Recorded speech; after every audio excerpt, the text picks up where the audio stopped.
अस्सलामुअलैकुम, खुशामदीद, शाम बखैर, कैसे हैं आप सब लोग? मैं कहने लगी थी गुड मॉर्निंग अगेन। देखिए मतलब अभी तक जो चीज़ है ना वो नहीं उतरी, बट क्या हाल है आप लोगों का? इससे आपको ये भी पता चलेगा कि रोज़े माशाल्लाह कितने अच्छे हमारे गुजर रहे हैं। कितने हो गए? काफ़ी आई don't no, may be 5। They started on और गिनते नहीं है, अच्छा गिनने से कम हो जाते हैं। बट एनीवे अल्हम्दुलिल्लाह बड़े अच्छे गुजर रहे हैं। मौसम ने भी अच्छा साथ दिया हुआ है, so everything is like really under control. मौसम में इत्तलात हैं, खबरें हैं कि कुछ तेवर बदलने वाला है, वो भी हम आगे चलकर आपको बताएंगे। लेकिन एक नया पंडोरास बॉक्स खुल गया भाई। चैंपियंस ट्रॉफी में बदतरीन कारकर्दगी और दौरा न्यूजीलैंड के स्क्वाड पर आपको पता ही है, मुल्क में तो तनकीद जारी थी ही, लेकिन पाकिस्तान की रेड बॉल टीम के साबिक हेड कोच जेसन गिलेप्सी ने पेंडोरास बॉक्स खोल दिया है। गिलेप्सी ने टीम के मौजूदा हेड कोच आकिब जावेद पर कई इल्जाम आयद किए हैं। जेसन गिलेप्सी ने दावा किया है कि आकिब जावेद ने तमाम फॉर्मेट्स का कोच बनने के लिए उनके और गैरी क्रिस्टन के खिलाफ पसे पर्दा मुहिम चलाई है, बाकायदा कैंपेनिंग की है। भाई आज से ही ये खबरें जो हैं बड़ी गर्म है और हर सोशल मीडिया प्लेटफॉर्म पे देखें तो एक्चुअली इसी की बात हो रही है। और इसी बयान में जेसन गिलेस्पी ने आकिब जावेद को जोकर भी कह दिया है। He is a clown basically, उन्होंने उनको कहा। हाल ही में आपको बताएं कि आकिब जावेद ने प्रेस कॉन्फ्रेंस में कोचेस और सिलेक्टर्स की मुसलसल तब्दीली को टीम की नाकिस परफॉर्मेंस की वजह बताई है। और उधर मुसलसल ख़राब परफॉर्मेंस के बायस तनकीद की जद में रहने वाले बाबर आजम का दिफा करने के लिए उनके वालिद एक बार फिर सामने आ गए हैं। और सोशल मीडिया पोस्ट पर आजम सिद्दीक ने साबिक खिलाड़ियों से दरख्वास्त करते हुए कहा है कि वो अल्फाज का चुनाव ठीक रखें और ऐसा ना हो कि कोई पलट कर जवाब दे तो उनसे बर्दाश्त ना हो। मतलब बड़ी स्ट्रॉन्ग उन्होंने भी स्टेटमेंट दे दिया, बिकॉज वाकई बात भी यही है कि एक होती है पॉजिटिव क्रिटिसिज्म, एक बहुत ही पाए का एक प्लेयर अच्छा नहीं परफॉर्म कर रहा फॉर वॉट एवर रीजंस, तो फिर भी जरा चुन के आप उसको तनकीद करें। दरअसल ये है कि कम्युनिकेशन हर एक का सब्जेक्ट नहीं है। तमीज़ के दायरे में रहते हुए आप गुफ्तगू करें, आप तनकीद भी कर सकते हैं, क्रिटिसिज्म भी कर सकते हैं। लेकिन आजकल मुख्तलिफ फॉर्म्स पे हम देख रहे हैं हमारे बहुत बड़े बड़े नाम लिटरली भद उड़ा रहे हैं, जुगते मार रहे हैं। सो थोड़ा और सा एकदम से कैसे भूल गए कि मतलब कि क्या कमाल की परफॉर्मेंसेज रही हैं और कितनी कंट्रीब्यूशन रही है बाबर आजम की। तो क्रिटिसाइज करने से आपको मना कोई नहीं कर रहा, लेकिन कोई चॉइस ऑफ वर्ड्स होती है। मतलब बिल्कुल ही किसी को डिस तो नहीं करना, कोई जानबूझ के तो वो नहीं कर रहा। बुरा दौर आया हुआ है उस पर भी, तो बिल्कुल सही वैसे आई फील कि उनके फादर ने ये कहा है। थोड़ा सा एहतियात करनी चाहिए, बरतनी चाहिए किसी भी प्लेटफॉर्म पे, चाहे आप सोशल मीडिया पर हों, इंटरनेशनल किसी प्लेटफॉर्म पे बैठे हुए हों। कौमी टीम के हीरोज़ हैं, इन्होंने सर्व किया और आपने भी किया होगा, थोड़ा सा लिहाज करना चाहिए एक बहैसियत कॉलीग्स भी। एंड सर्टनली अगर आप देख लें 92 के वर्ल्ड कप के बाद Huma what have we won, we have won T20 world cup Younis Khan की क़यादत में। हाँ। और सरफराज की ने हमें आईसीसी चैंपियंस ट्रॉफी जिताई। उसके बाद नाम तो क्रिकेट में बहुत बड़े बड़े पैदा हुए, लेकिन पाकिस्तान टीम ने कौन सा बड़ा टूर्नामेंट जीता? One of good matches, but we are talking about tournaments here. क्या जीता हमने? तो मतलब we are not known to win tournaments. तो लिहाजा इस एक को क्या सुनानी, फिर तो पूरी ओवरऑलिंग की बात होनी चाहिए। अब्दुल माजिद भट्टी साहब हमारे साथ हैं। हाँ जी, और राशिद लतीफ़ भाई भी हमारे साथ हैं, साबिक कप्तान हैं, हमारे कमेंटेटर हैं, हमारे स्पोर्ट्स कमेंटेटर हैं, बहुत मज़े की बातें करते हैं इंटरेस्टिंग फैक्ट्स के साथ। भट्टी साहब सबसे पहले तो पसे पर्दा आप कहानी बताएं ना हमें।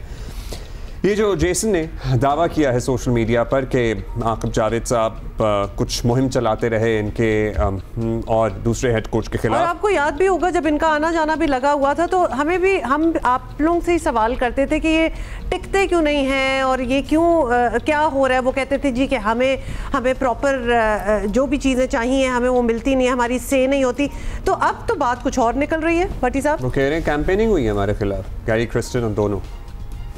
देखिए बहुत शुक्रिया अब्दुल्ला और हुमा। मैं परवीन शाकिर के एक शेर के साथ अपनी गुफ्तगू शुरू करता हूँ। परवीन शाकिर ने कहा था कि बदले जाते हैं यहाँ रोज तबीब और जख्मों की कहानी है वही। हम कोचेस तो चेंज कर रहे हैं और ज़ाहिर फॉरेनर को आप लेकर आ रहे हैं 2 साल के लिए, और चंद महीनों में जब वो चला जाएगा और उसका कॉन्ट्रैक्ट बीच में से खत्म होगा तो वो वहां जाके वाविला तो करेगा। देखिए अगर आप थोड़ी अपनी मेमोरी को रिकॉल कर रहे हैं, राशिद भाई भी बैठे हुए, कि अक्टूबर में जब पाकिस्तान पहला टेस्ट मैच मुल्तान में इंग्लैंड के खिलाफ हारा, उसके बाद जो हमने सिलेक्शन कमेटी चेंज की, तो उस सिलेक्शन कमेटी में हम आकिब जावेद को लेकर आए। असद शफीक पहले ही पुरानी सिलेक्शन कमेटी में भी थे, अलीम डार थे और अजहर अली। ये जो सिलेक्शन कमेटी बनी, उस सिलेक्शन कमेटी को हमने टेस्ट मैच की 11 सिलेक्ट करने का भी इख्तियार दे दिया। हेड कोच और कप्तान को बिल्कुल आइसोलेट कर दिया। तो यहां से वो इख्तलाफात थे जब जैसन गिलेस्पी और आकिब जावेद के दरमियान शुरू हुए। जैसन गिलेस्पी की मानी नहीं जा रही थी। इन्होंने मुल्तान की जो पिच थी जिसपे पाकिस्तान दूसरा टेस्ट जीता, फिर पिंडी के तीसरे टेस्ट में भी पाकिस्तान ने कामयाबी हासिल की। यहाँ सारी सिलेक्शन जो थी वो कोचेस कर रहे थे, कप्तान और हेड कोच जो थे वो आइसोलेट हो गए। सिलेक्टर्स कोचिंग कर रहे थे, कोच भी कर रहे थे। तो बेसिकली यहाँ नाराजगी का स्टार्ट हुआ गिलेस्पी, पीसीबी और सिलेक्टर्स के दरमियान। लेकिन आप देखें दिसंबर में जब पाकिस्तान टीम ने साउथ अफ्रीका जाना था, वहां पर फिर फाइनली गिलेस्पी ने कहा कि नहीं, मैं तो अब पाकिस्तान की कोचिंग नहीं करना चाहता, और वो रिजाइन कर गए। देखिए अब्दुल्ला, हमने अगस्त 2021 से अब तक तकरीबन 26 डिफरेंट सिलेक्टर्स जो थे वो अपॉइंट किए हैं। मेरा तो सिर्फ क्रिकेट बोर्ड से ये सवाल है, आकिब जावेद के बारे में उन नामुनासिब अल्फाज इस्तेमाल किए जैसन गिलेस्पी ने। मेरे ख्याल में इस तरह किसी को मस्खरा कह देना या उनके बारे में इंतहाई नामुनासिब। जाहिर है हमारे लिए भी आकिब जावेद काबिल एहतराम है, नहीं, और खासतौर पर हर एक के लिए हर शख्स काबिल एहतराम है, होना भी चाहिए। और उसके बाद अपनी तनकीद जो भी वो कहना चाह रहे थे, फिर वो क्लाउन या जोकर टाइप बातें करना, ये बहुत ही नामुनासिब था, यकीनन नामुनासिब है। बिल्कुल। देखिए मैं तो सिर्फ क्रिकेट बोर्ड से ये कहता हूँ, रिसेंट पास्ट में पाकिस्तान के जो कोचेज रहे हैं उनमें गैरी कर्स्टन की एक फेमस रिपोर्ट आपको याद होगा, अमेरिका में जब T20 वर्ल्ड कप खत्म हुआ, उन्होंने ड्रेसिंग रूम में खिताब भी किया और पीसीबी को रिपोर्ट सबमिट की। उस रिपोर्ट में अमल दरामद नहीं हुआ। भारत के आज बॉलिंग कोच हैं मॉर्नी मॉर्कल। एक पिछले दिनों इंडियन अखबार ने लिखा कि मॉर्नी मॉर्कल कहते हैं कि बुमराह जैसा बॉलर जो है वो मेरी बात मानता है, लेकिन पाकिस्तान में मेरी कोई प्लेयर बात सुनने को तैयार नहीं था। एडम हॉलियोक इंग्लैंड के एक और फॉर्मर प्लेयर थे जो पाकिस्तान के बैटिंग कंसल्टेंट रहे, वो भी यही कहकर गए कि पाकिस्तान के प्लेयर्स जो थे वो हमारी बात सुनने को तैयार नहीं है। ये क्रिएट जायंट्स, ये पहले भी है कि वे क्रिएट प्लेयर्स हु थिंक कि they are bigger than the game themselves। ये एक तासुर है। सारी वही है ना कि अगर क्या ये तासुर दुरुस्त है या नहीं है, ये हमें आकिब हमें राशिद लतीफ भाई भी बता सकते हैं। हाँ, राशिद भाई से भी बात करते हैं। और ये आप कह रहे हैं ना, वी हैव क्रिएटेड जायंट्स, मतलब जायंट्स अक्रॉस द बॉर्डर भी हैं, बड़े बिगर जायंट्स हैं, वो भी सुन लेते हैं जब उनको कोई उनके कोचेस वगैरह बता रहे हो। राशिद भाई, ये हमारी कोई पर्सनैलिटी इशूज हैं या फिर आप क्या देख रहे हैं? हमारे खित्ते का इशू है। खित्ते का होता तो फिर इंडिया में भी होता, इंडिया में भी होता, मुल्क का इशू है। अच्छा अब्दुल्ला रोमर, राशिद भाई जो है ना, ये अफगानिस्तान के हेड कोच भी रहे, तो वहाँ पे भी माइंड सेट जरा हमारे जैसे चले। अब खित्ते की बात हो रही है तो फिर रोशनी में हम राशिद भाई आपसे इस पे तज्जिया चाहेंगे।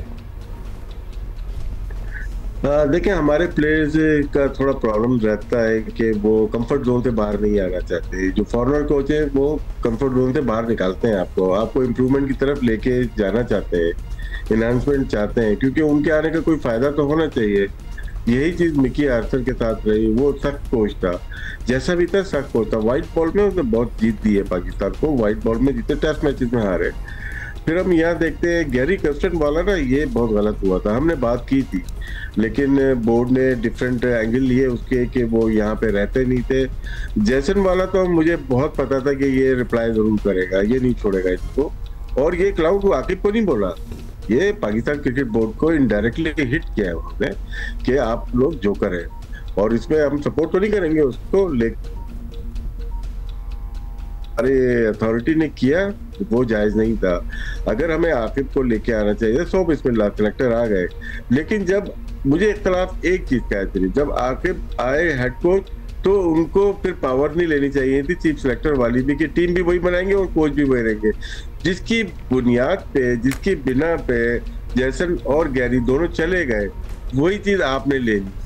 तो ये एक इख्तलाफ मेरा है कि ऐसा नहीं होना चाहिए था कि अगर हेड कोच के पास पावर आपने वहां नहीं दी तो आप भी नहीं लेंगे। इसका मतलब है कि क्रिकेट बोर्ड में अथॉरिटी ऊपर से ही आ रही है ना वो, क्योंकि 2-3 चीजें चैंपियंस कप में हुई। गैरी कर्सन ने अपनी टीम चैंपियंस ट्रॉफी के लिए बनाना शुरू कर दी थी। जब उसने यंग प्लेयर से राब्ता किया और फिर पाकिस्तान क्रिकेट बोर्ड को जब लिस्ट दी तो इख्तलाफ वहां पैदा हुए। उन्होंने कहा कि नहीं ये प्लेयर चाहिए, तो वहीं से तो पावर जो थी वो लेना शुरू हुई। क्योंकि जो भी होता है अथॉरिटी में आता है, बिग बॉस होता है, वो अपनी मनमानी तो करता है ना, तो अपने मतलब का उसको चीफ सेलेक्टर चाहिए होता है, अपने मतलब का उसको हेड कोच चाहिए होता है। तो यही हमारे इश्यूज हैं और यही इश्यूज अभी नहीं है, बहुत पहले। अच्छा, वैसे तो फिर राशिद भाई, मतलब दर्जनों 2021 से अभी भट्टी साहब ने हमें बता दिया, दर्जनों हम सेलेक्टर्स आजमा चुके हैं। मतलब सेलेक्टर बदलने से शायद अब कोई फर्क नहीं पड़ेगा, मतलब कुछ और हमें तब्दील करना पड़ेगा। ये तो हमें अब समझ में आ जानी चाहिए बात कि हम कोचेस बदल लें या सिलेक्शन कमेटी बदल लें या सिलेक्टर बदल लें, निज़ाम में कुछ चेंजेस, कुछ ट्वीकिंग करनी पड़ेगी। निज़ाम में चेंजेस किए इतनी दफ़ा कर चुके हैं, लेकिन हेड कुछ कोई भी आ जाए, हेड कोच कैप्टन वगैरह चेंज नहीं करने चाहिए। मैं पहले भी अर्ज कर चुका हूँ कि पावर जो चेयरमैन के पास होती है, वो जब जो नया आता है वो नई सिलेक्शन कमेटी तश्कील कर देता है, नया कैप्टन लेके आ जाता है और नई चीजें लेके आ जाते हैं। अगर न्यूजीलैंड का कोच देखते हैं, काफी सालों से स्पीड है उनके पास, वो चल रहे हैं, काम कर रहे हैं, स्टील या स्पीड को चल रहे हैं। मैकडोनल्ड ऑस्ट्रेलिया से चल रहे हैं 3-4 साल से। गौतम गंभीर से पहले राहुल द्रविड़ थे, वो भी 2-4-5 साल से चल रहे हैं। हमारे हर दूसरे दिन कोच चेंज हो रहा है, हर दूसरे दिन कैप्टन चेंज हो रहा है, हर दूसरे दिन सिलेक्टर चेंज हो रहे हैं। तो ये तो अब तो हम रोजाना यही बात कर रहे हैं ना, एक दफा बना दें और किसको बनाना है। बहुत ज्यादा प्रॉब्लम तो आ चुकी है, अभी हम तो गहरी खाई में गिर चुके हैं, अब निकालने वाला कोई भी नहीं है। फाइनेंशियल क्राइसिस हमारे पास आ चुके हैं, तो सारा चीज तो हमने लुटा दिया ग्राउंड बनाने में, वो मैच भी नहीं हो रहे। तो बहुत सारे सवालात हैं जो मेरे ख्याल से हुकूमत वक्त है उनको ये फैसला करना पड़ेगा। मैं और आप सिर्फ समझा सकते हैं उनको, लेकिन ना मैं क्रिकेट बोर्ड हूँ ना आप नहीं समझा, हम नहीं सकते।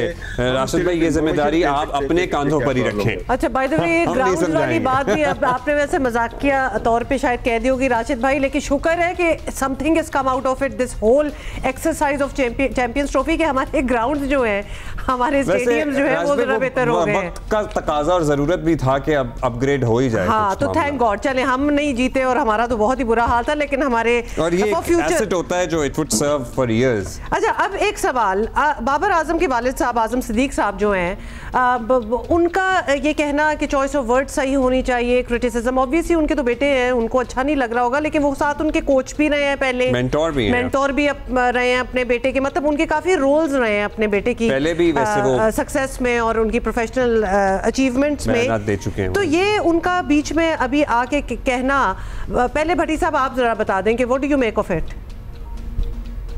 देखिए, बाबर आजम के खिलाफ क्रिटिसिज्म होनी चाहिए, लेकिन वही जो अभी हम जेसन गिलेस्पी केस में कह रहे हैं, हमारे यहाँ बाज फॉर्मर प्लेयर्स जो खासतौर पर यूट्यूब पे प्रोग्राम करते हैं, राशिद भाई भी प्रोग्राम करते हैं यूट्यूब पे, ऐसा नहीं है, लेकिन उनके अल्फाज का इस्तेमाल जो है वो बहुत मुनासिब रहता है। तो ये जो यूट्यूब पर व्यूज लेने के लिए गैर मुनासिब अल्फाज और आउट ऑफ दी वो बिलो द बेल्ट जाके जो गुफ्तगू करते हैं, मेरे ख्याल में ये मुनासिब नहीं है। किसी भी बड़े प्लेयर पर बुरा वक्त आ जाता है, लेकिन हमारे यहाँ फिर लोग एकदम से जब आपे से बाहर हो जाते हैं ना, वो मुनासिब नहीं है। मेरे ख्याल में आजम सिद्दीक साहब के बजाय अगर कोई उनका मैनेजर ये बयान देता तो ज्यादा बेहतर था, लेकिन वालिद की तरफ से ये आ जाना थोड़ा सा हमारे कल्चर में और सिस्टम में मायूब है। मेरे ख्याल में बाबर आजम को भी चाहिए कि अब क्रिटिसिज्म को खामोशी से इग्नोर कर दें। मैं आपको बताऊं, हम 2005 में जब इंडिया गए और पाकिस्तान की टीम पहला टेस्ट मैच हारते हारते ड्रॉ कर गई, तो इंजमाम उल हक ने जो पहला लेसन दिया पाकिस्तान के प्लेयर्स को, उस जमाने में न्यूज चैनल्स इंडिया में बेताशा थे, अभी सोशल मीडिया का दौर नहीं था। उन्होंने कहा कि आप इंडियन न्यूज चैनल देखना बंद कर दें, और लड़कों के कमरों में उन्होंने न्यूज चैनल बंद करवा दिए, और पाकिस्तान ने बाद में एक टेस्ट मैच भी जीता और वनडे सीरीज भी इंडिया से जीत ली। तो मेरे ख्याल में बाबर आजम भी सोशल मीडिया से निकले और अपने गेम पर फोकस करें।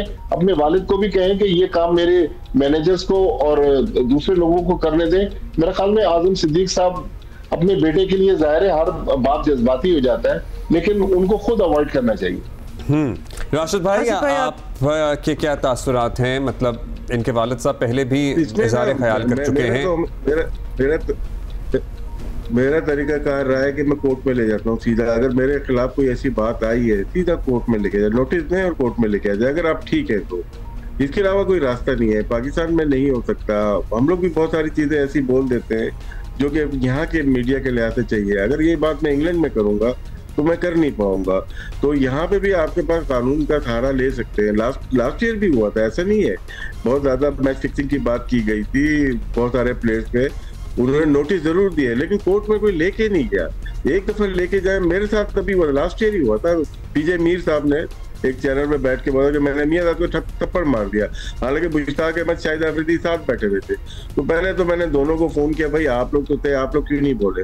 अगर टीआरपी बनानी है मेरे नाम से तो बिस्मिल्लाह, मैं लेके जाऊंगा आपके चैनल को भी और पीजे मीर को भी। सिर्फ एक नोटिस दिया था तो सबको ही फोन आ गया था, घर पे आना ही रह गया था इन लोगों का। तो इनको भी चाहिए नोटिस दें और अगर तो वो नहीं मानते तो कोर्ट में लेके जाए।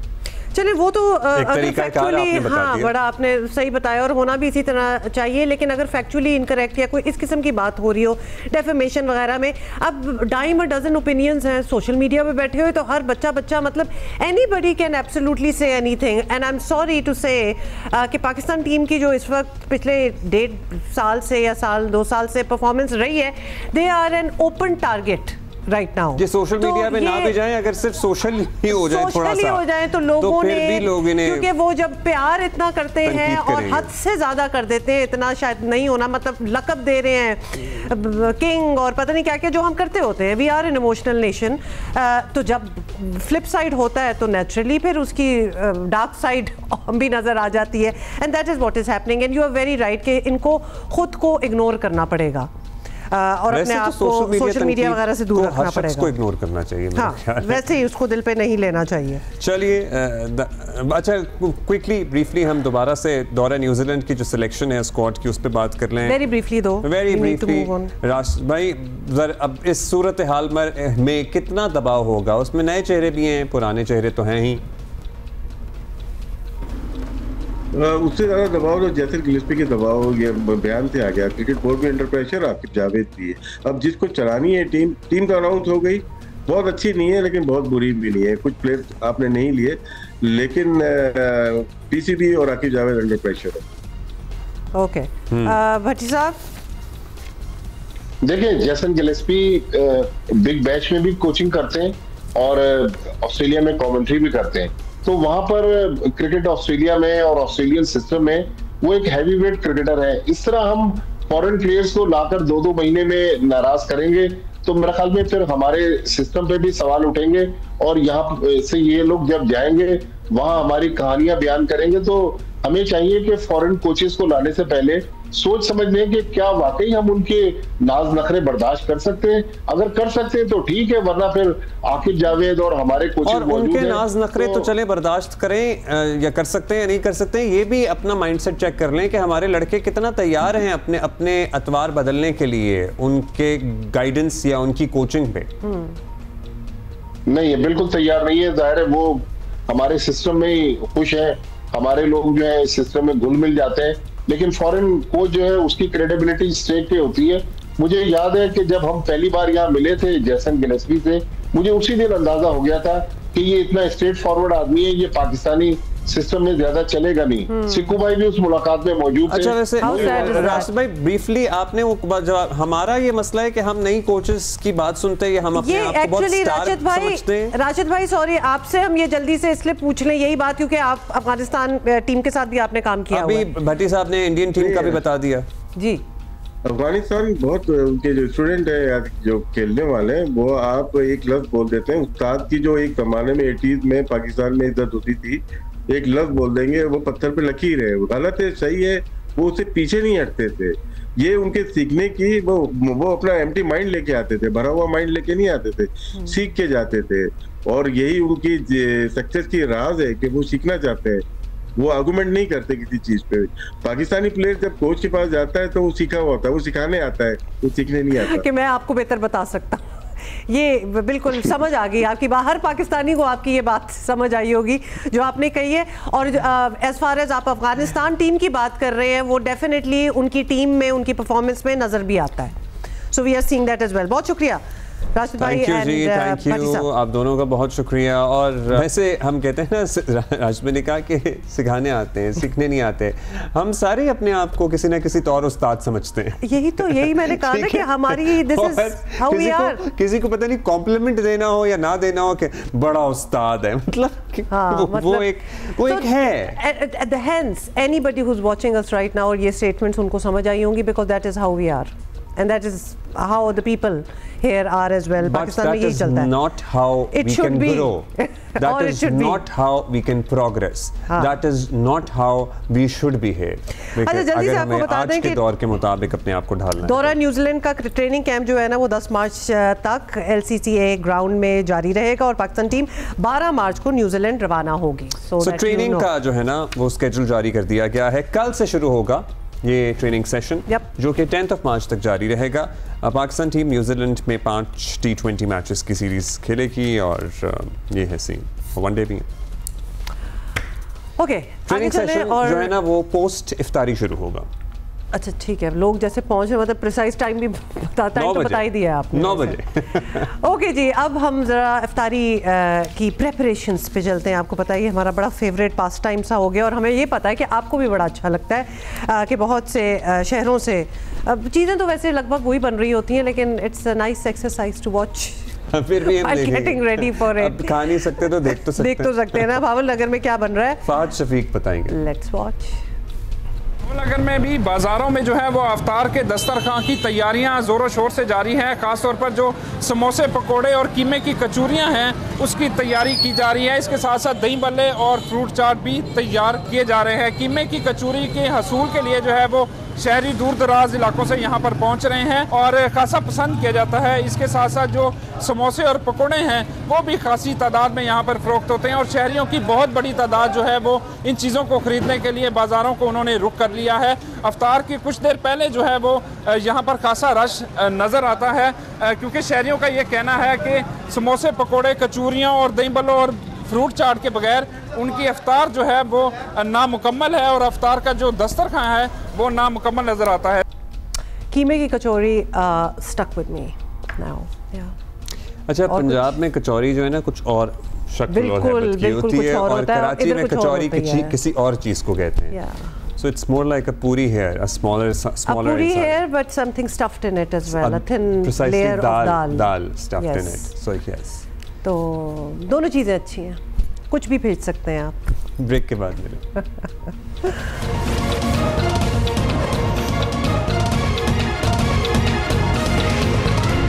वेलकम बैक जी। खबर है हमारे पास कि हमारे पास बोला हारिस रऊफ पहुंचे हैं वज़ीर दिफा ख्वाजा आसिफ से मुलाकात के लिए। अब मुलाकात का एजेंडा क्या है? क्या वो अपना दिफा या फिर कोई दिफाई टेक्निक्स उनसे सीखने जा रहे हैं? मिनिस्टर ऑफ डिफेंस हैं ख्वाजा आसिफ, तो ये किस तरह से पाकिस्तान का दिफा बेहतर अंदाज में करना है, बल्लेबाजों का दिफा कैसे तोड़ना है।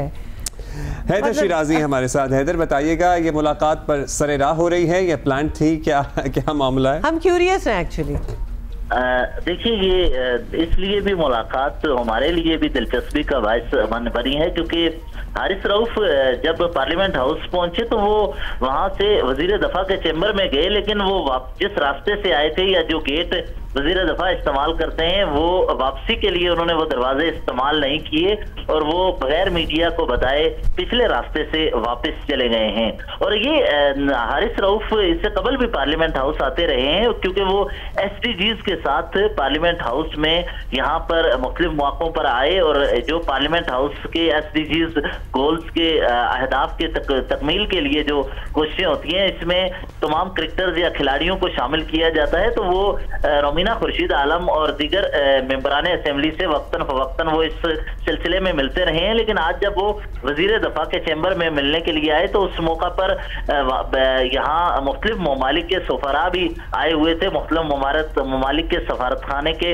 हुकाम भी आज ख्वाजा आसिफ से मिलने के लिए आए और इसी मौका पर हारिस रऊफ भी पहुंचे और हारिस रऊफ से हमारी कोशिश थी कि बातचीत की जाए, लेकिन उनसे कोई बातचीत ना हो सकी क्योंकि वो दूसरी तरफ से वापस पार्लियामेंट हाउस से रवाना हुए हैं। और ख्वाजा आसिफ ने भी मीडिया से गुफ्तगू करते हुए कहका लगाते हुए कहा कि वो यहाँ से जा चुके हैं, अब आप यहाँ उनके चैम्बर के साथ मौजूद ना रहें। तो अभी तो हारिस रऊफ जा चुके हैं, लेकिन याद रहे कि ये इससे कबल भी वो SDGs के चूंकि अहदाफ की तकमील के लिए आते रहे हैं पार्लियामेंट हाउस, तो ये भी आज एक और भी मौका पर, ऐसे मौका पर जब चैंपियंस ट्रॉफी उधर शुरू है और बिल्कुल जी कैंप लग रहा है, मतलब बहुत कुछ और हो रहा है, तो इधर इनका आना। खैर हमने सोचा आपसे पूछते हैं। हैदर बहुत बहुत शुक्रिया, thank you for letting us no.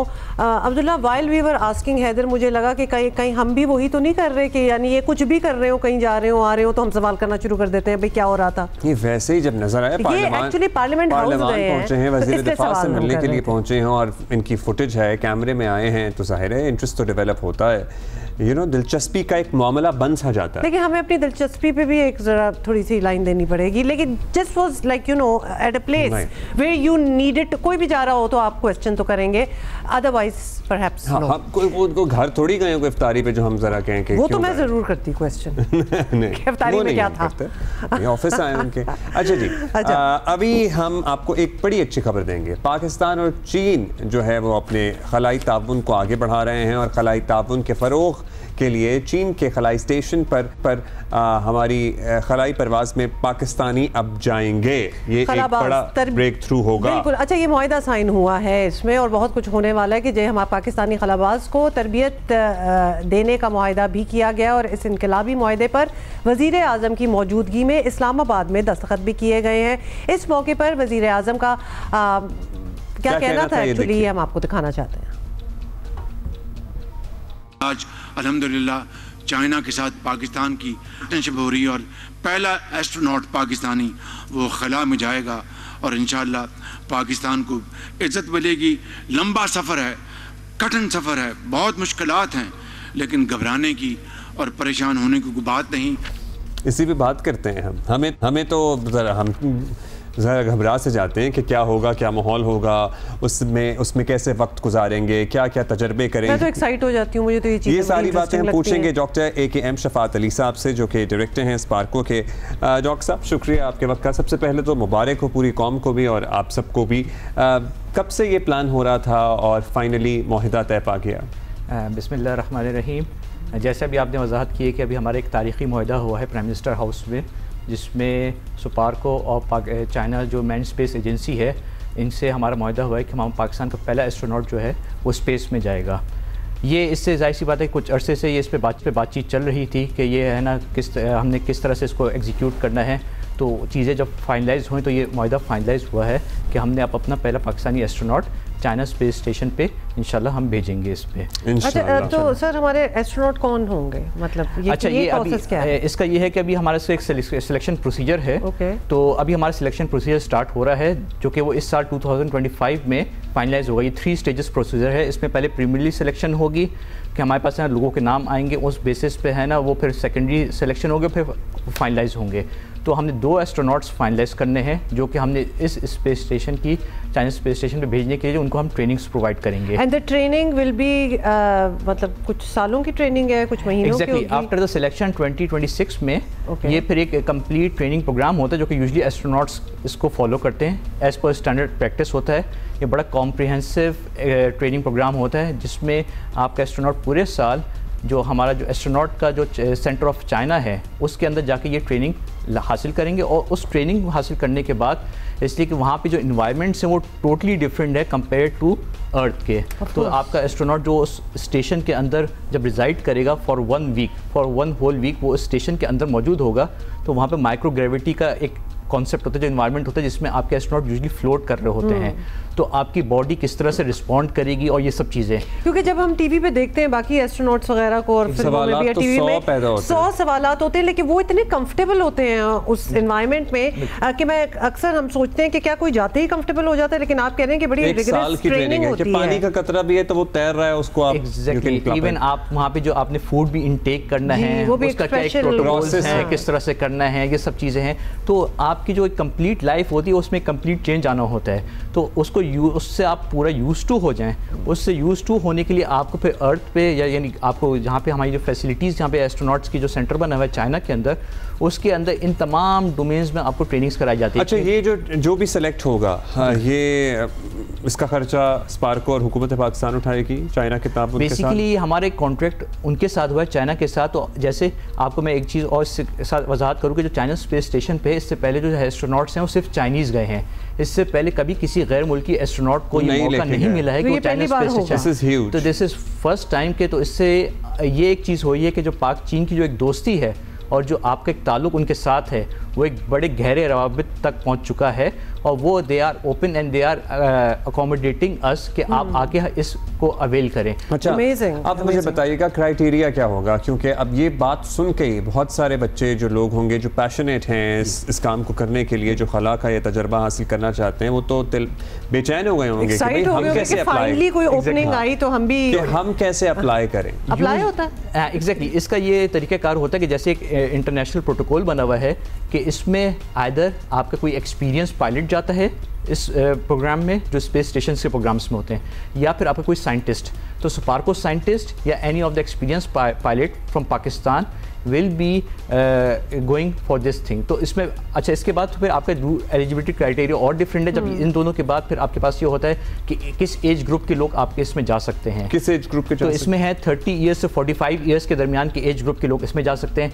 इसमें हाइट का भी क्राइटेरिया है कि इस हाइट से इस हाइट तक के लोग इसके अंदर जा सकते हैं। वेट वगैरह ये सब कुछ होगा। वेट भी है, मेल फीमेल दोनों में से कोई दोनों अप्लाई कर सकते हैं। अभी एट द मोमेंट ये है कि इसमें हमने मेल की रिक्वायरमेंट रखी हुई है। अच्छा। तो जी, तो इसमें लेकिन ये है कि एट द मोमेंट अभी हमारा तो चांस ही खत्म हो गया। तो और सिमिलरली इसमें और बाकी विजन के लिहाज से भी कलर ब्लाइंड भी ना हो, ये फैक्टर्स भी काउंट करते हैं। आई एम जस्ट थिंकिंग, आपने कहा है कि वो जो एज ब्रैकेट है 30, तो आप एक प्रीवियस एजुकेशन पूरी एक चाहिए, उसमें प्रेफरेंस क्या है कि क्या पढ़ा हो? पायलट या साइंटिस्ट?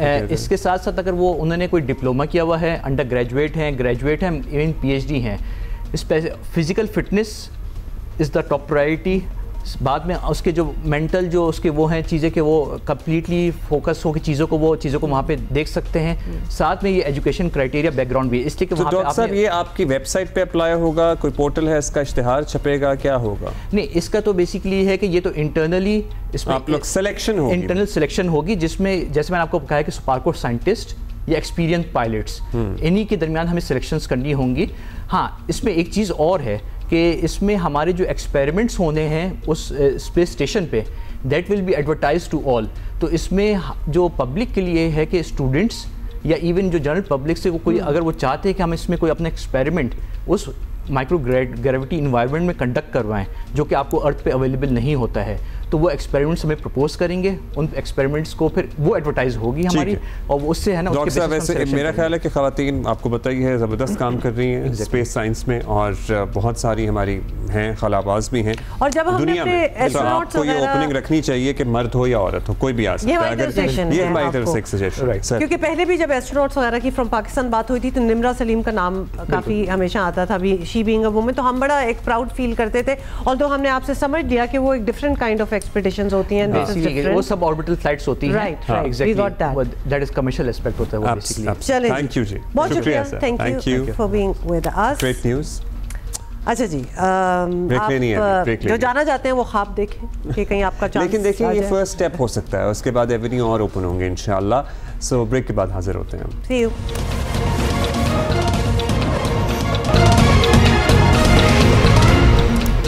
के बाद जी घंटाघर सक्खर जाना है हमने, आपको पता है वहाँ चटपटे। Did you like Sukkur? I really like Sukkur. I told you before. Yeah, you did. Okay. Sukkur का खाना क्या आपको पसंद आता है कि नहीं आता है, ये आप देखें। अच्छा, मैंने वैसे भिंडी खाई थी, बहुत मजे की थी। Okay, very nice भिंडी। लेकिन इफ्तारी में क्या क्या वहाँ चल रहा है तो वो हमें बता रहे हैं यासिर फारूकी।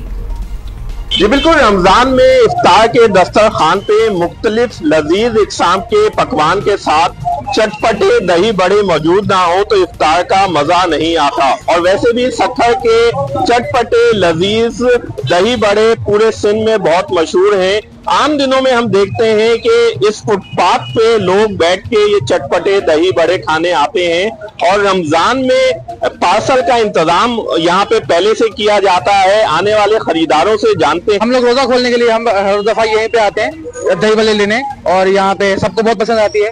तो यहाँ पे देख सकते हैं आप कितना ज्यादा रश है। यहाँ पे दही भल्ले वगैरह आप लेंगे। और दही बड़े कैसे होते हैं यहाँ? दही बड़े बहुत अच्छे होते हैं, तभी तो लेते हैं यहाँ पे। जी बिल्कुल, खरीदारों का कहना है कि वो इफ्तार की तैयारियों के लिए घर से निकले हैं और सबसे पहले पहुंचे हैं वो यहाँ के चटपटे दही बड़े लेने, जो कि जायके में इंतहाई लजीज होते हैं। यहाँ पे पार्सल का इंतजाम मौजूद होता है। 100 रुपए, 200 रुपए, 300 रुपए की थैलियां पहले से पार्सल करके रखी जाती हैं। जैसे ही खरीदार यहाँ पे आते हैं, रज बढ़ता है, फौरी तौर पे फरोख्त की जाती हैं। जी थैंक यू। भले फिसे नहीं थे, फिसे गए तो जायका है। नहीं, बहुत ही फिसे थे। नहीं आगे दिखाएं, सॉरी आई नीड टू। बिल्कुल वो जो एक बोल दिखाया था अब्दुल्ला, बिल्कुल थोड़ा सा तो गुलाई होती है। और रिमेंबर मैं आपको कल बता रही थी एक और जगह कि मैं खा रही हूँ, क्या जालिम किस्म के भाई शेप कैसी भी हो, जायका अच्छा होना चाहिए। हुमा नहीं Abdullah, sorry I need to go by the shape as well. Different kind, ये जैसे लड्डू पीठी नहीं आप पीस देते, तोड़ देते हैं। ये बताएं क्या चल रहा है इधर। ये देखिए ये अलग सीन है इसका, मैं बता रहा हूँ आपको। तोड़ा हुआ है ये जो भल्ला है ना, बड़ा वाला, इस तरह लड्डू तोड़ देते हैं आप। Ages I have had laddoo peethi. Break के बाद मिले।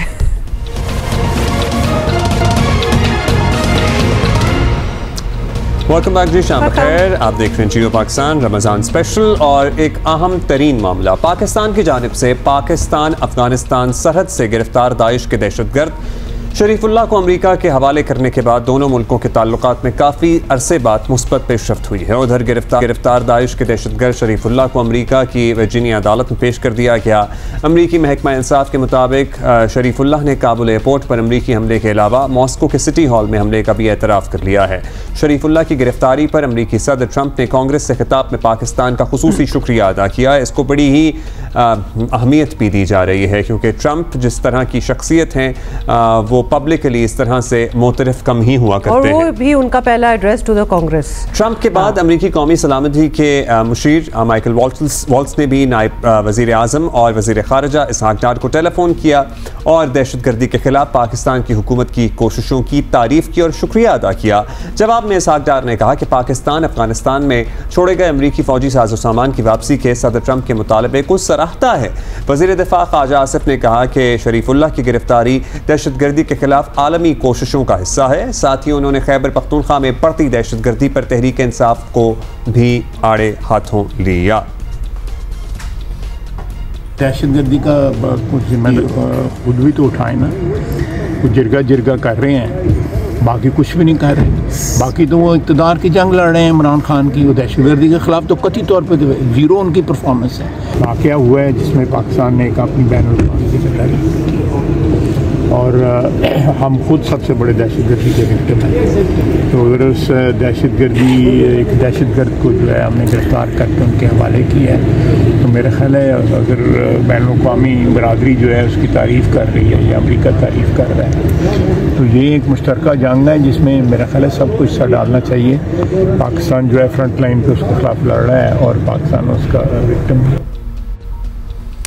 इसके अलावा आपको बताएं कि मुल्क में दहशतगर्दी के बारे में institute of economics and peace की रिपोर्ट इंतहाई परेशान कुन है। रिपोर्ट के मुताबिक टीटीपी सबसे ख़तरनाक दहशतगर्द तंजीम के तौर पर सामने आई है। 2024 में पाकिस्तान में दहशतगर्दी के वाक़यात में 48% इजाफा हुआ है। चंद दिन पहले अक़वाम मुत्तहिदा की रिपोर्ट में बताया गया था कि अफ़गान तालिबान की टीटीपी की हिमायत के बायस पाकिस्तान में हमले बढ़ गए हैं। और एक तरफ ये हालात हैं, लेकिन दूसरी तरफ वफाकी हुकूमत और तहरीक इंसाफ एक दूसरे पर जिम्मेदारी डाल रहे हैं। और वज़ीर आला खैबर पख्तूनख्वा ने कल दहशत गर्दों के खिलाफ मौसर पॉलिसी ना बनाने का जिम्मा जो है वो वफाक को ही करार दिया है। हमने तो पहले दिन से कहा है कि बगैर मुज़ाकरात के अफगानिस्तान के लिए मसाइल का हल नहीं कर सकता, लेकिन अनफॉर्चुनेटली ये जो इस्लामाबाद में बैठे हुए हैं फैसला साज इस वक्त एक तो मैंडेट चोरी करके आए हुए हैं और जो इस तरह की प्लानिंग ये कर रहे हैं, जो सोच के साथ आगे चल रहे हैं, उससे मुल्क के हालात इकॉनमी के लिहाज से भी बदतर हो रहे हैं और ऑब्वियसली लॉ एंड ऑर्डर के हालात मुल्क में जो है वो बदतरीन हो चुके हैं। ये हालात अभी से नहीं बन रहे। जब इमरान खान की हुकूमत को साजिश के जरिए गिराया गया, उसके बाद से इन्होंने पूरा फोकस तहरीक इंसाफ पे कर दिया। इधर इन्होंने फोकस यहाँ पे कर दिया, सारा जोर यहाँ लगा दिया, वहाँ पे दहशतगर्दी ने दोबारा सर उठा लिया। खित्ते की बदलती सूरत हाल और ख़ास तौर पर अफगानिस्तान में तालिबान हुकूमत बनने के बाद खित्ते में बढ़ती दहशतगर्दी को दुनिया तशवीश की निगाहों से देख रही है। पाकिस्तान इसका बराह रास्त एक विक्टिम है और ये जो हालिया पेशरफ्त है अमेरिका और पाकिस्तान के दरमियान, ये इस बात का इशारा है कि दोनों मुल्क मुस्तकबिल में दहशतगर्दी के खिलाफ मुश्तरका कोशिशों में आगे जा सकते हैं, इसको यकीनी बना सकते हैं। अच्छा, इसी पे हमने बात भी करनी है बिकॉज कल से हम एक ओपिनियन भी ले रहे हैं कि how big of a deal it is, कि एक तो उनका शुक्रिया करना और पाकिस्तान का इस तरह मदद करना, मतलब अच्छी फुटिंग पे लगता है कि इस वक्त हम चल पड़े हैं। मगर ये बड़ा ट्रिकी भी होता है पाकिस्तान के लिए, क्योंकि जब ताउन बढ़ता है पाकिस्तान और अमेरिका का, पाकिस्तान में दहशतगर्द वाक़यात में भी इजाफा होता है। ये भी एक हकीकत है। बैनुल सूबाई राब्ते के वफाकी वज़ीर राना सनाउल्लाह साहब हमारे साथ हैं। राना साहब, सदर ट्रंप ने दहशतगर्द शरीफुल्लाह को अमेरिका के हवाले करने पर पाकिस्तान का शुक्रिया अदा किया, और आपके ख्याल में ये सबसे पहले तो बता दें कि कितनी बड़ी पेशरफ्त है, और क्या अमेरिका से ताल्लुकात में जो सर्द मोहरी आई थी वो आपको लगता है कि इस वजह से ख़त्म होने जा रही है? और साथ ही ये भी बताएं कि अमेरिका तालिबान से मुतालबा कर रहा है कि वो अमेरिकी असला वापस करें, तो पाकिस्तान भी इस मौक़िफ़ की हिमायत कर रहा है। आने वाले दिनों में आप अफ़गानिस्तान में कोई तब्दीली देख रहे हैं इन दिस रिगार्ड? मामला ये है कि ये पेशरफ्त अगर आप इसे इन मानों में लें कि अमेरिका जो है वो इससे पहले हमेशा जो है वो पाकिस्तान की इस बारे में जितनी भी सेक्रीफाइसेस हैं और इस बारे में जो अचीवमेंट्स हैं, पाकिस्तान ने पहले भी दहशतगर्दी के महाज पे दहशतगर्दों के साथ लड़ते हुए पहले भी बड़े वैल्यूएबल टारगेट्स जो है उनको न्यूट्रलाइज है, उनको अरेस्ट किया है और इस बारे में बहुत ज़्यादा सेक्रीफाइसेस की हैं। लेकिन अमेरिका की तरफ से हमेशा डू मोर ही सुनने को मिला है। ये पहली मर्तबा है कि प्रेसिडेंट ट्रंप ने जो है वो डू मोर कहने की बजाय उन्होंने जो है वो अप्रिशिएट किया है, और एक ऐसे मौके के ऊपर किया है जो कि मौका उनके मुल्क के हवाले से एक बड़ी अहमियत का हामिल वो अजलास था, जिसमें उन्होंने ख़िताब करते हुए जो है वो हमारी एजेंसीज़ के रोल को एक्नॉलेज किया है, तारीफ़ की है, पाकिस्तान की गवर्नमेंट का जो उन्होंने बहुत शुक्रिया अदा किया है। तो इससे जो है वो ओवरऑल जो है ना सिर्फ एक तल्लुकात में सर्दमेरी जो कि बिल्कुल थी वो भी ख़त्म होगी, और वैसे भी ये हमारी फोर्सेस का, गवर्नमेंट का एक प्राइड है कि उन्होंने एक ऐसा हाई वैल्यू टारगेट जो है उसको हासिल किया है, उसको अरेस्ट किया है, जिसकी बैनुल-अक़वामी सतह के ऊपर जो है वो पजीराई हुई है। जहाँ तक उस असले के मुतालबे का तल्लक है जो अमेरिकन फोर्सेस यहाँ पे छोड़ गई थी, और इस वक्त वो वहाँ पे टीटीपी के पास भी है, बाकी जो वहाँ की गवर्नमेंट है कुछ उनके पास भी होगा। लेकिन हमारा ये यानी मौक़िफ़ भी है और इसमें हकीकत भी है कि ये असला जो है ये दरअसल हमारे ख़िलाफ़ इस्तेमाल हो रहा है इस वक्त।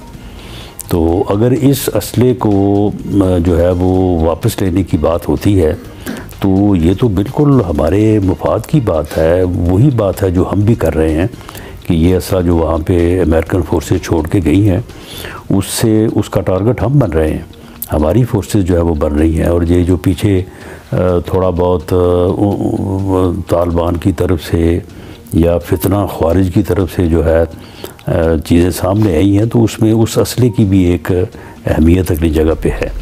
राना साहब, एक सवाल आपसे भी बनता है क्योंकि ज़ाहिर है आप वज़ीर दाखिला भी रहे हैं। आलमी दहशतगर्दी इंडेक्स की जो रिपोर्ट है पाकिस्तान के लिए बड़ी तशवीशनाक है, जिसमें कहा गया है कि टीटीपी मुल्क में तेज़ी से बढ़ने वाली और सबसे ज़्यादा ख़तरनाक दहशतगर्द तंजीम के तौर पर सामने आई है। 2024 में पाकिस्तान में दहशतगर्दी के वाक़यात में 45% इजाफा हुआ है सर, और ये सब कुछ आपकी जमात के दौरे हुकूमत में हुआ है, तो इसकी ज़िम्मेदारी भी आप ही पे आयद होगी, इसको हम नाकामी ही गर्दानें?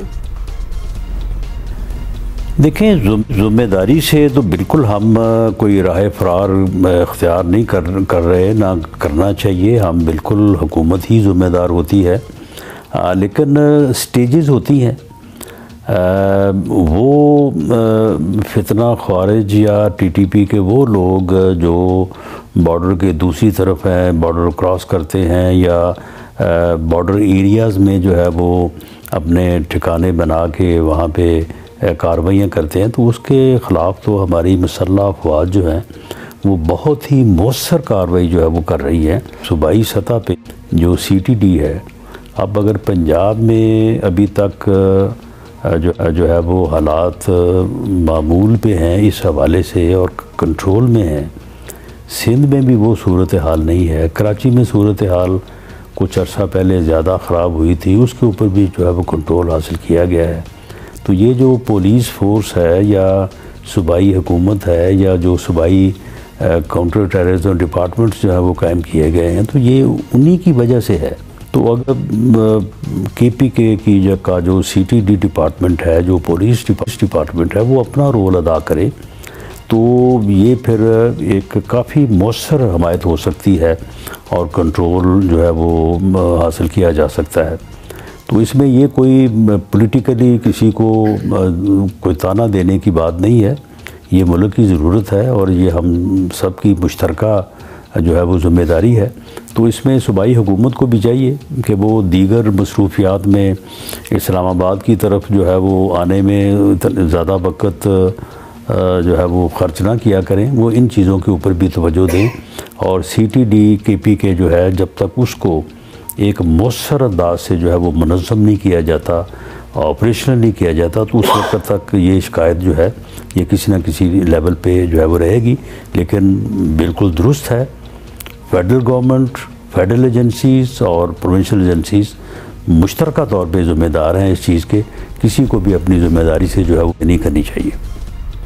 राइट साहब, बड़ी डिटेल में आपने बताया। लेकिन अब एक और सवाल, और खैबर पख्तूनख्वा में हमने देखा है ऑब्वियसली कि ऊपर नीचे दहशत गर्दी के खौफनाक वाक़यात हो रहे हैं। बन्नू से पहले अकोड़ा खटक में भी जो हुआ वो आपके सामने ही है। वफाकी हुकूमत दहशत में इजाफे को खैबर पख्तूनख्वा हुकूमत की नाकामी करार दे रही है। तहरीक इंसाफ समझती है कि वफाक ने उसके हाथ पाँव बांध के रखे हैं, तो वो अफगानिस्तान से बात करना चाहते हैं लेकिन वफाकी हुकूमत उनके साथ ताउन नहीं करती। तो आखिर आप सूबाई हुकूमत को फ्री हैंड क्यों नहीं दे देते और शायद वो मामला जो है वो खुद ही संभाल लें? ऑब्वियसली आखिर वफाकी हुकूमत को इससे क्या इशू हो सकता है? At the end of the day वज़ीर आला ने तो कहा ना, हमने बयान चलाया भी कि अफगानिस्तान से बातचीत के बगैर नहीं हो सकता, मामला बेहतर होने चाहिए। अगर वो भी कर सकते हैं तो वो कर लें। नहीं, देखें, वफाक की तरफ से तो बिल्कुल ऐसी कोई जो है वो सियासत चमकाने वाली या करने वाली बात नहीं है।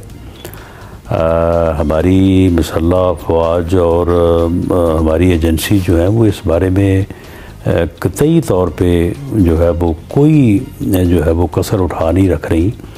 ऑपरेशंस भी हो रहे हैं और इस जो है वो ख़तरे को पूरी तरह से जो है वो टारगेट किया जा रहा है। ये आपके इल्म में है कि पिछले दिनों चीफ़ ऑफ आर्मी स्टाफ ने वहाँ पे जो है वो मीटिंग की, तमाम पॉलिटिकल पार्टीज़ को बुलाया, उनके साथ जो है वो बात की और उनको पूरी तरह से जो है वो ब्रीफ किया। तो इसलिए कोई ऐसी बात नहीं है कि जो वफाक नहीं कर रहा और सूबाई हुकूमत ने करनी है। वो कौन सी बात है जो वो उनके साथ करने में इंटरेस्टेड हैं, वो बताते वहाँ पे। मामला ये है कि उनके साथ बात करने का जो एक मौक़िफ़ था वो नाकाम हो चुका है। इसी के ऊपर जो है वो ब्रीफिंग्स होती रही हैं 2021 में, 22 में, और फिर शायद ये फ़ैसला किसी न किसी जगह पे हुआ और फिर उसके ऊपर किसी हद तक अमल भी हुआ कि जी उनके साथ मुज़ाकरात किए जाएं, उनको अगर वो हथियार रख दें और उसके बाद वापस आ जाएं और कानून और आइन के मुताबिक जो है वो मुआशरे का हिस्सा बने, तो उन्हें जो है वो इजाज़त होनी चाहिए। लेकिन फिर जिन लोगों को इजाज़त दी तो उन्होंने क्या आके यहाँ पे किया? उन्होंने क्या आइन और कानून की पासदारी को जो है वो तस्लीम किया? उन्होंने हथियार रख के वापस आने के बाद उन्होंने फिर दोबारा हथियार नहीं उठाए। और ये इस वक्त जो सूरत हाल है, क्या ये उसी वजह से नहीं है? उस पॉलिसी के नाकाम होने या उस गलत पॉलिसी पे अमल करने की वजह से नहीं है? तो ये अब ये दोबारा कोई उनके साथ मुज़ाकरात करके या कोई दोबारा कोई उस किस्म का मुआहदा करना चाहते हैं जिस तरह का पहले हुआ और उसका जो है वो नुकसान हुआ। तो सूबाई फोर्सेस को जो है वो उन्हें मुनज़्ज़म करना चाहिए, उन्हें इक्विप करना चाहिए और उन्हें पूरी तरह से जो है वो फंक्शनल करना चाहिए, ऑपरेटिव करना चाहिए।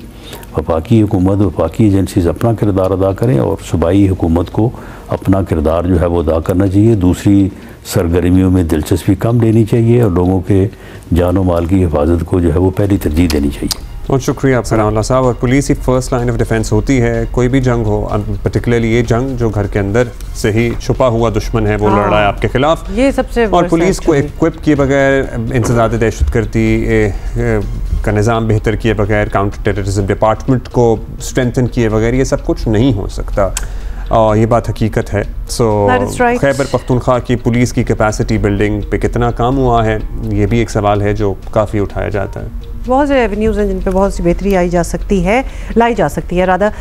अच्छा जी, मूविंग ऑन, बेहतरी की बात हो रही है तो आई वांट समथिंग डिफरेंट, मुझे कुछ डिफरेंट आइडियाज चाहिए। हॉट पॉट खाएं अफ्तारी में, so we are going to hot pot खाएं अफ्तारी में, वेरी नाइस। नहीं, इतने डिफरेंट नहीं चाहिए, थोड़े से आ जाए वापस।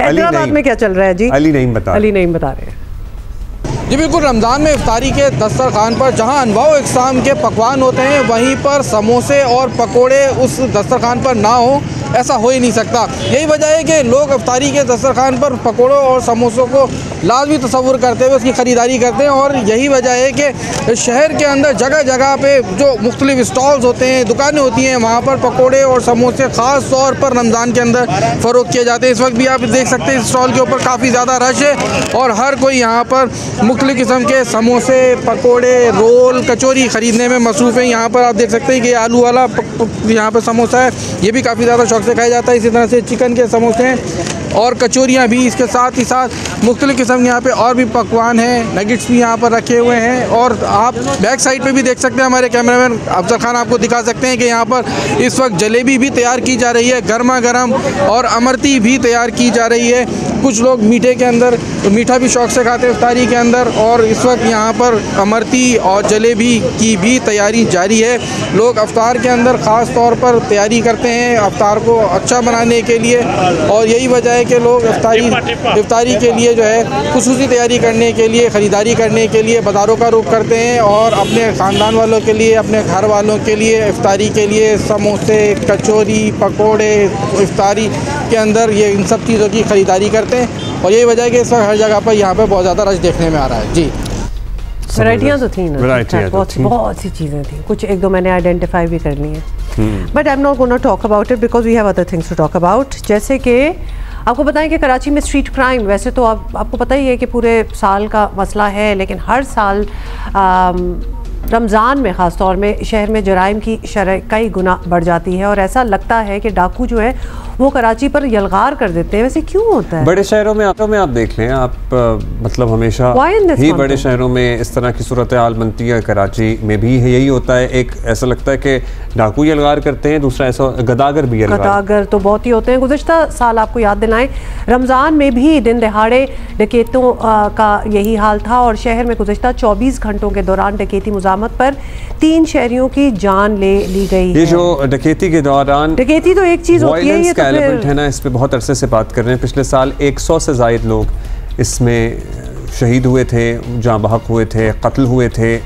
24 घंटों में 3 लोगों की जान गई है, 3 लोगों की जान। और ये आप इलाके अगर आप देखें, वाक़यात जो है ना वो PCHS कायदाबाद और सोराब गोट में पेश आए हैं, यानी एवरीवेयर इन कराची, कोई एक पर्टिकुलर जगह नहीं है, ये सारी जगह एक दूसरे से दूर हैं। कायदाबाद में भी मुश्तिल अफराद के तशद्दुद से डाकू भी मारा गया, तो ये भी हो अच्छा। और रमज़ान में अब तक 5 लोग मारे जा चुके हैं डाकुओं के हाथों। काशिफ, ये सबको पता ज़ाहिर है कि रमज़ान में वारदातें बढ़ जाती हैं स्ट्रीट क्राइम की। पुलिस अपने इक़दाम भी करती है, हम देख रहे हैं कि जगह जगह नाके वगैरह भी हैं, लेकिन फिर भी हालात काबू में तो नहीं है। रमज़ान जब से शुरू हुआ है 5 लोगों का डकैती मुज़ाहमत पे कत्ल हो जाना। और दूसरा, काशिफ मुश्ताक हमारे कॉरेस्पॉन्डेंट हमारे साथ हैं। काशिफ, हर साल ही अगर ये हो रहा है तो ये तो एक ट्रेंड है ना, तो इसके लिए तो ऑलरेडी तैयार रहना चाहिए कि जी रमज़ान आ रहा है और रमज़ान में ये चीज़ें बढ़ती हैं। बिल्कुल हुमायूं अब्दुल्ला, जब रमज़ान मुबारक शुरू होता है तो इससे पहले जो पुलिस के आला अफसरान हैं वो मीटिंग कॉल करते हैं, स्ट्रेटजी बनाते हैं कि रमज़ान मुबारक में पहले अशरे में ये स्ट्रेटजी होगी, दूसरे अशरे में ये होगी, और तीसरे अशरे में चूँकि बाजार खुल जाते हैं, तमाम तर मार्केट खुली भी होती हैं, तो ये स्ट्रेटजी होगी। लेकिन हर साल इसी तरह होता है, और इस साल भी यही हुआ कि जब रमज़ान मुबारक आया है और 5 रोज़ के अंदर ही, जो आपने भी बताया कि 5 अफराद जो है वो मुख्तलिफ वाक़यात के अंदर जो है वो कत्ल कर दिए गए हैं लूट मार के। लेकिन जो पुलिस ज़राए हैं वो ये बताते हैं कि जो रमज़ान मुबारक के पहले रोज से जो ये वाकया शुरू हैं। कायदाबाद में एक वाकया रिपोर्ट हुआ जिसमें एक वैन को जो है वो उसमें मोटरसाइकिल सवार 3 मुल्जिमान ने जो है वो निशाना बनाया और लूटमार करके फरार हो गए और शहरी को कत्ल कर दिया गया। फिर एक वाकया सुरागकोट में पेश आया। इसी तरह एक वाकया जो है वो सच्चल थाने की हदूद में पेश आया जिसमें मोटरसाइकिल सवार शहरी को जो कम उम्र शहरी था इसे जो है वो फायरिंग करके कत्ल किया गया और लूटमार करके फरार हो गए।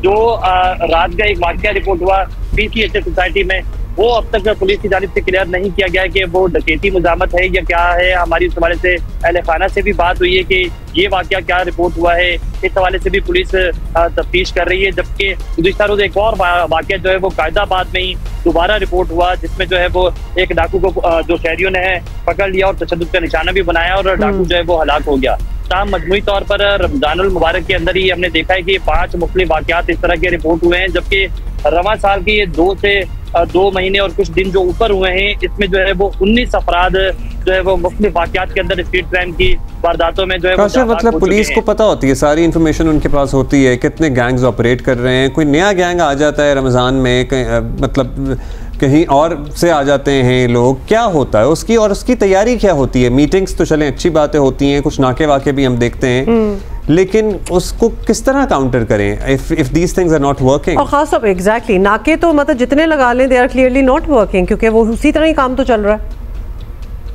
देखिए, रमजान मुबारक में पुलिस हुकाम की जानिब से ये भी कहा जाता है कि रात में जो नौजवान हैं या लोग हैं उनका गश्त जो है वो ज्यादा बढ़ जाता है, जिसकी वजह से पुलिस की स्ट्रेटेजी चेंज करनी पड़ती है। अगर पुलिस की नफरी या नाकाबंदी रात में ज्यादा की जाती है तो दिन में वारदातें रिपोर्ट होती हैं। जो ये कायदाबाद वाली वारदात हमने आपको बताई कि 2 किस्म की मुख्तलिफ वारदातें हुई, दोनों वारदातें दिन में रिपोर्ट हुई। सुरागकोट में जो वारदात हुई वो दिन की वारदात रिपोर्ट हुई। तो ये भी एक स्ट्रेटेजी बनानी चाहिए कि आया जो नफरी दिन में लगाई जाती है तो उसके लिए रात के लिए आपके पास क्या प्रोटोकॉल मौजूद है। पुलिस की जानिब से सेफ सिटी का भी कहा गया कि फेज 1 जो है वो कंप्लीट कर लिया गया है और तमाम तर कैमराज जो हैं वो मुख्तलिफ गाड़ियों के साथ भी कनेक्ट किए गए हैं। अगर वो कनेक्ट किए गए हैं तो गाड़ियां क्यों नहीं पकड़ी जाती? इस तरह के मोटरसाइकिल आपको बताएं कि जो ये वारदात हुई इसमें जो मोटरसाइकिल इस्तेमाल की गई कायदाबाद वाली, पुलिस की जानिब से बताया गया कि कुछ टाइम पहले जो है ये छीनी गई थी। अगर छीनी हुई मोटरसाइकिल से ये वारदात रिपोर्ट होती है दोबारा से तो वो मोटरसाइकिल शहर के अंदर कैसे घूम रही थी, ये एक सवालिया निशान है। AVLC पुलिस मुख्तलिफ गाड़ियों के लिए, मुख्तलिफ मोटरसाइकिलों के लिए कार्रवाई करती हुई दिखाई देती है। अच्छा, एक और भी हमने आपसे काशिफ बात पूछनी है, मतलब डकैतियाँ हो जाना और फिर डकैतियों के दौरान कत्ल हो जाना, ये बड़े मुख्तलिफ वाक़यात हैं। The element of violence being increased in dacoities, क्या ये लोग, ये जो आम शहरी हैं, ये मुज़ाहमत करते हैं या फिर बस ये मारने की नीयत से ही आते हैं और आप अपना सब कुछ दे भी दें तो भी मार के चले जाते हैं, ये अपने होश में नहीं होते, क्या होता है? कोई रेजिस्टेंस तो होती होगी काशिफ। देखिए, माजी में जब हमने इस तरह के सवालात उठाए तो बताया गया कि ये ड्रग एडिक्ट होते हैं, इनका जो सेंस है वो काम नहीं कर रहा था क्योंकि इन्होंने मनशियात का इस्तेमाल किया हुआ होता है। फिर उसके बाद ये कहा गया कि चूंकि शहरियों की जानिब से जैसे ही जरा सी भी मुजामत की जाती है तो ये ऑलरेडी इस चीज पर तैयार होते हैं कि जो इन्होंने फायर करना है और फायर करके फरार हो जाना है। इस हवाले से भी चीजें सामने आई। जो गुज़िश्ता इससे कबल जो साहब एडिशनल IG कराची थे उनकी जानिब से बयान दिया गया कि शहरी मुजामत ना करें, लेकिन ये बयानात पुलिस की स्ट्रेटेजी के साथ मैच नहीं करते। मुख्तलिफ मकामात पर जो नाकाबंदियां की जाती हैं वो नाकाबंदियां गाड़ी को चेक करने में या उनके पेपर चेक करने, जो कि पुलिस का बेसिकली डोमेन नहीं बनता, ये ट्रैफिक पुलिस का डोमेन है। अगर चेक ये किया जाए कि आया जो ये मोटरसाइकिलें यहाँ घूम रही हैं या फिर इन पे जो लोग सवार हैं उनको चेक किया जाए और उनको जो है वो तमाम तफसीलात ली जाए तो शायद ये वारदातें रुक सकती हैं। जो CCTV फुटेज हासिल हो जाती है पुलिस की मुख्तलिफ वारदातों की, हमने देखा है कि बेशतर ऐसी CCTV फुटेज पुलिस को मौसूल हो जाती है जिसमें वारदात होते हुए दिखाई दे रही होती है, लेकिन उनके चेहरे जो है वो पुलिस के पास मैच ही नहीं हो पाते। जो फेस रिकॉग्नाइज सिस्टम हम मुतादिद बार कह चुके हैं कि उसको बेहतर करने की जरूरत है। अगर उस सिस्टम को बेहतर किया जाए तो जो भी वारदात होती है उसमें जो चेहरे शनाख्त हो जाते हैं तो उन वारदातों को बहुत जल्द हल किया जा सकता है, मुल्ज़िमान को बहुत जल्द पकड़ा जा सकता है। रिपीट ऑफेंडर के हवाले से भी IG सिंध की जानिब से अहकाम जारी किए गए कि रिपीट ऑफेंडर्स को फौरी तौर पर जो है वो उनके खिलाफ ऐसी कार्रवाई। अच्छा काशिफ, ये तो वो सारे मेजर्स हैं कि किस तरह पकड़ा जाए डकैतों को। अगली बार जब हम आपसे बात करेंगे ना, और आपका इतना एक्सपीरियंस है, कवर करते हैं आप, डकैती से कैसे बचा जाए, मतलब हम क्या करें, अपने घरों को किस तरह सिक्योर करें, अपने आप को किस तरह सिक्योर करें, but we'll talk about that some other time. Kashif, बहुत शुक्रिया, अभी टाइम कम है, देखिए क्या है। और हमारी गाड़ी के दरवाजे शीशे पे या मोटरसाइकिल पे या चलते सारे राह कोई लूटने आ गया है तो रिएक्ट करना इज ऑल्सो वेरी इंपॉर्टेंट। क्या रिएक्ट करें? हाँ, क्योंकि एक रिएक्शन तो एक आ ही रहा होता है, तो how do you already be prepared for something like that? But anyway, we will think about something. I have been mugged twice, so I know. मतलब वंस तो हो जाता है इंसान, ट्वाइस आपके पास आ रहे हैं मग करने. And both the time in Lahore. कर लो बात. एक दफा रमजान में भी. यस. तो अब्दुल्ला भाई के पास बहुत कहानियां हैं, जरा हम ब्रेक ले लें फिर सुनते हैं. मैं निकाह बताता हूँ, गाइड करता हूँ क्या करना है.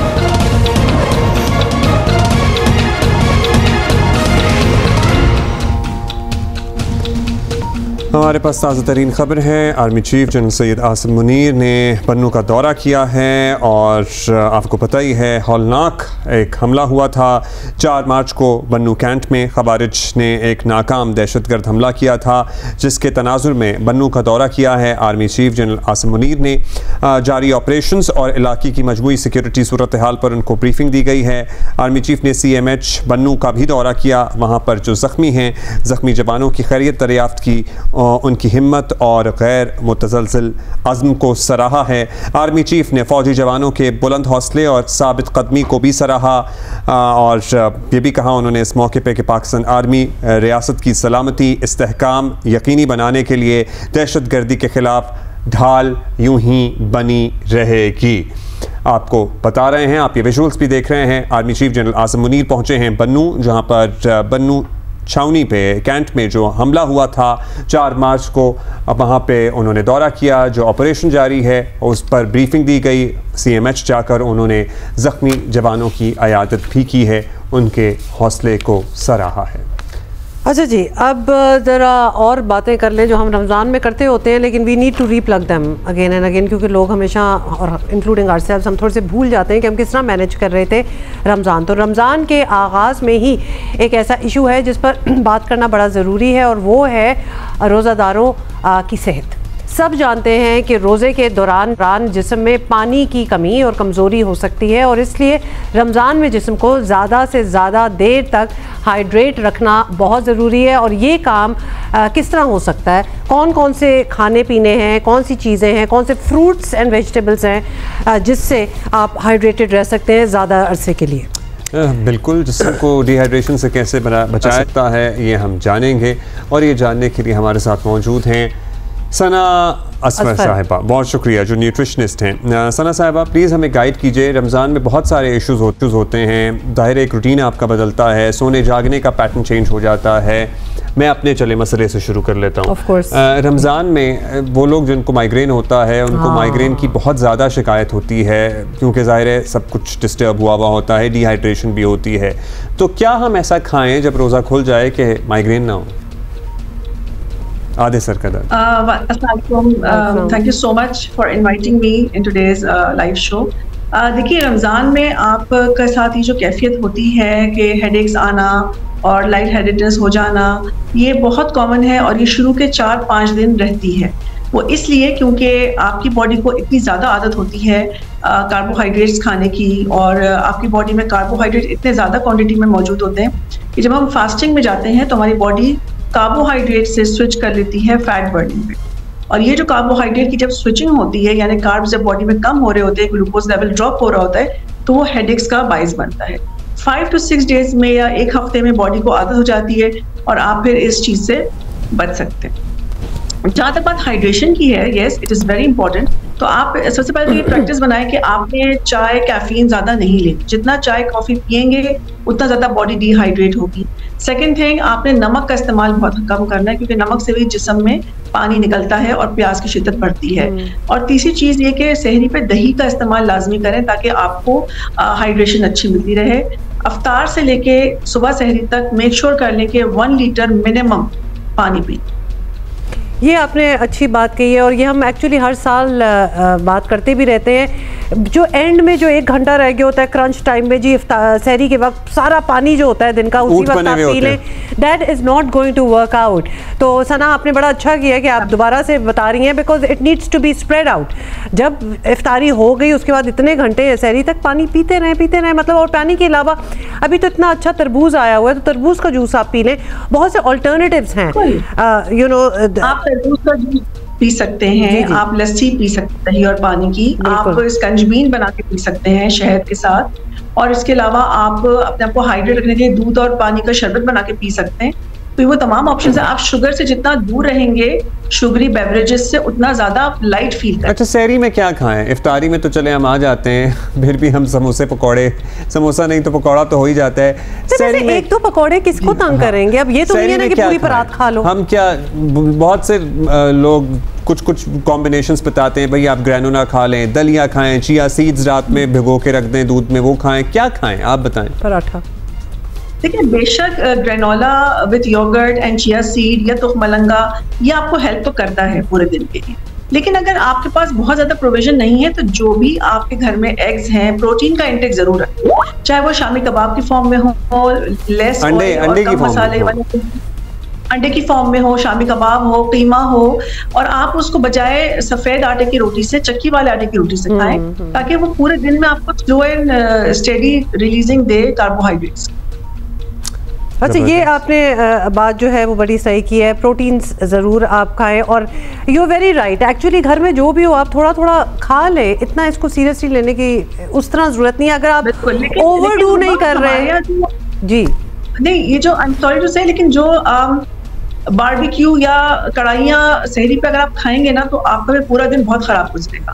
बिल्कुल, करें कि प्रोटीन हो लेकिन लाइट ऑयल में हो, बिल्कुल नमक वगैरह बहुत हल्का घर का बना हुआ, और दो खजूरें बिल्कुल 2 खजूरें जरूर सहरी पे आप खाएं, आप देखें आपका बहुत अच्छा दिन गुजरे। सना, बहुत बहुत शुक्रिया, thank you for being with us. तो ये सारी बातें हम आपसे रहते हैं, हर साल दोबारा से करते हैं, आई गेस हम भूल जाते हैं, लेकिन आपकी माइग्रेन वाली बात बड़ी इंपॉर्टेंट थी, बट इंशाल्लाह in a week it settles down as well. It would hopefully. अभी हम एक ब्रेक लेते हैं, कुछ देर में आ रहे हैं।